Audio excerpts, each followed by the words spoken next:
Good PM mga ka-journey. Welcome to our new vlog episode. We'll find the meaning about the Latin maxim, the Nolum crimen, nola pone sine legi. Tara, let's go!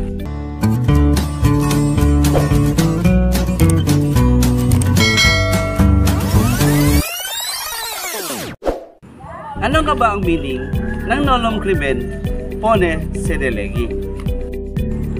Ang ibig sabihin nito, kung ating itatranslate, there is no crime when there is no law punishing it.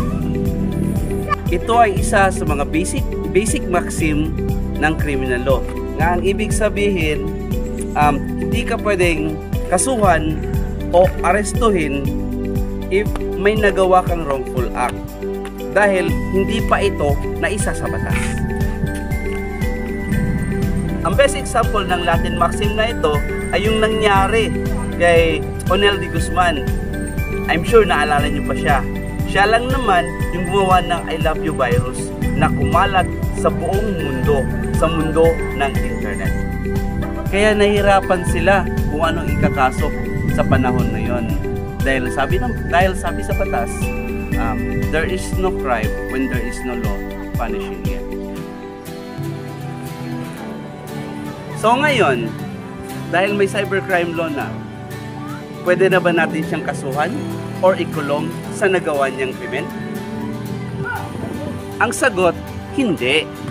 Dahil ang basic characteristic ng ating criminal law is prospectivity.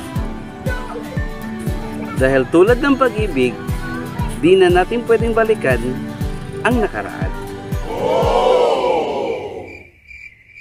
Kidding aside, para mas lalo pa nating maintindihan kung anong ibig sabihin ng Nolum crimen o na sine legi, ay magbibigay tayo ng isa pang example. Pwede ka bang ikulong or arestuhin kung hindi ka magpabaksin? Ang sagot, syempre hindi. Dahil wala pang batas na nagsasabi na pwedeng arestuhin o ikulong ang isang tao na ayaw magpabakuna. Dahil ano ulit ang sabi ng batas? There is no crime when there is no law punishing it. So, simple lang ang batas natin. No? Ngayon, naintindihan na natin kung anong ibig sabihin ng Nolum crimen o sine legi. I hope na may natutunan kayo sa vlog na ito, and hanggang sa muli mga ka-journey. Bye-bye!